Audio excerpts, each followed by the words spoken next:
Hi అండి, welcome to my channel. ఈరోజు నేను ఊతప్పం చేస్తున్నానండి. ఊతప్పాన్ని ఏ విధంగా చేస్తానో చూడండి. ఫస్ట్ దోసల పిండి తీసుకున్నాను. దోసల పిండిలోకి నేను సగ్గుబియ్యం సగ్గుబియ్యం వేసుకుని ఈ కప్పుతో 2 కప్పులు వేసానండి. 2 కప్పులు వేసి నైట్ మొత్తం నానపెట్టాను అనమాట.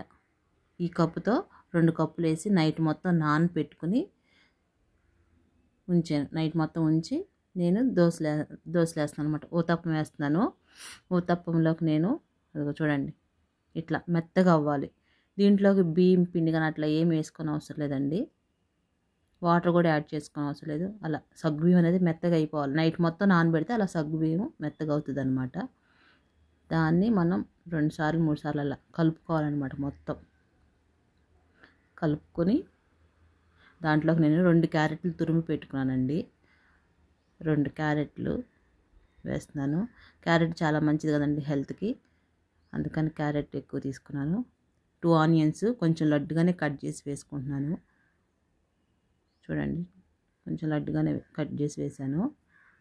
తర్వాత పచ్చిమిర్చి 4 పచ్చిమిర్చి తీసుకున్నానండి. నేను ఇంకా కారం ఏమి యాడ్ చేయట్లేదు, అందుకే 4 పచ్చిమిర్చి తీసుకున్నాను.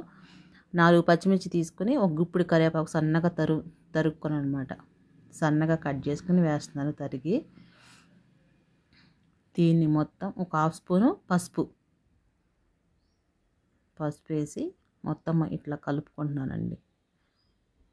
మొత్తం అంత పిండి అంతా కలిసే విధంగా క్యారెట్, మనం వేసుకున్న ఆనియన్స్, పచ్చిమిర్చి, కరివేపాకు మొత్తం కలిసే విధంగా మనం కలుపుకోవాలన్నమాట.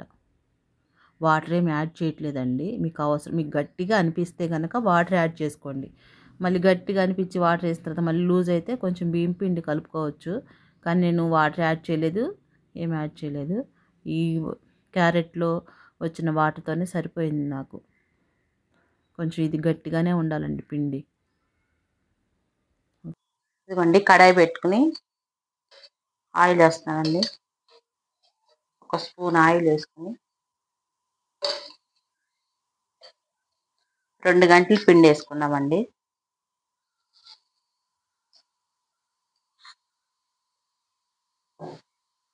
ఇది సిమ్లోనే పెట్టుకుని వండుకోండి.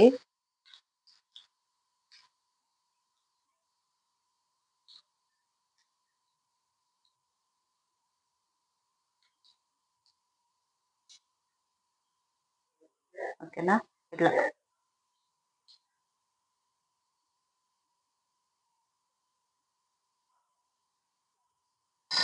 నేను సిమ్లోనే పెట్టి వండుతున్నానండి.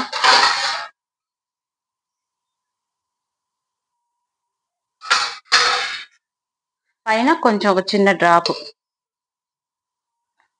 అలా వేసుకుంటే సరిపోతుంది.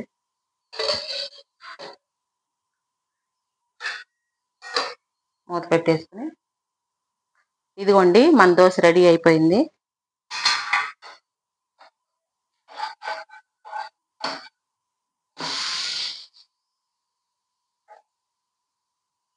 నేను ఆయిల్ కొంచెం తక్కువే వేసానండి. ఆయిల్ ఎక్కువ వేస్తే ఇంకా వస్తుంది, కానీ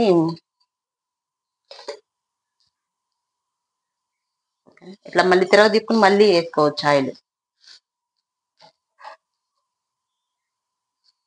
ఓకేనా? ఇది చాలా హెల్దీ ఫుడ్ అండి. ఊతప్పం అంటారు కదా, అట్లా అన్నమాట. ఓకేనా? పిల్లలకు కనుక ఇలా చేసి పెడితే, మేము ఉన్న దగ్గర మస్తు వర్షం పడుతుంది. ఇట్లా వేడిగా ఈవినింగ్ టైంలో పిల్లలకి వేసి పెడితే చాలా హెల్దీ ఫుడ్ అండి. ఎందుకంటే మనం క్యారెట్ వేసాం మంచిగా. ఓకేనా? మినప్పిండి ఎక్కువే వేసానండి. బియ్యం తక్కువ వేసి మినప్పిండి ఎక్కువ వేసి చేశాను అనమాట. ఓకేనా?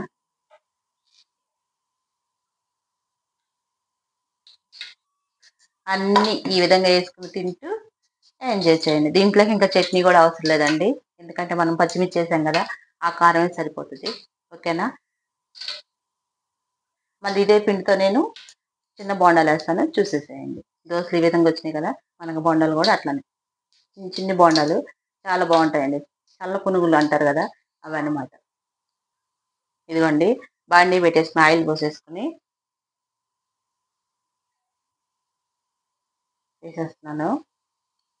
మంచిగా వస్తాయండి. ఈ సగ్గుబియ్యం లోపల నైట్ అంతా మనం పిండిలో నానబెట్టినాం కదండి, ఇంకా చాలా టేస్ట్ ఉంటాయి అన్నమాట. మంచిగా ఉబ్బిపోయి చాలా బాగుంటాయి. ఇలా ఎప్పుడైనా ట్రై చేయకపోతే కనుక ఒకసారి ఇలా ట్రై చేయండి. ఓకేనా?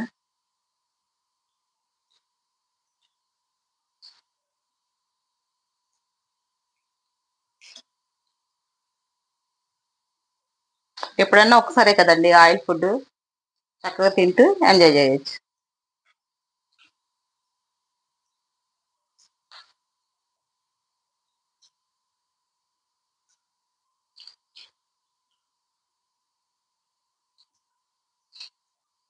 ఇలా అన్ని ఈవెన్గా వేసేసుకుని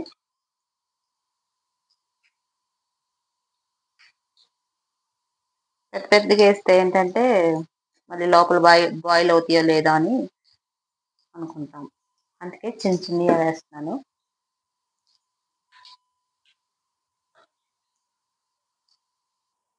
ఓకే అండి, మన బొండాలు కూడా అయిపోయింది. చిన్న బొండాలు, చల్ల పునుగులు. ఓకేనా?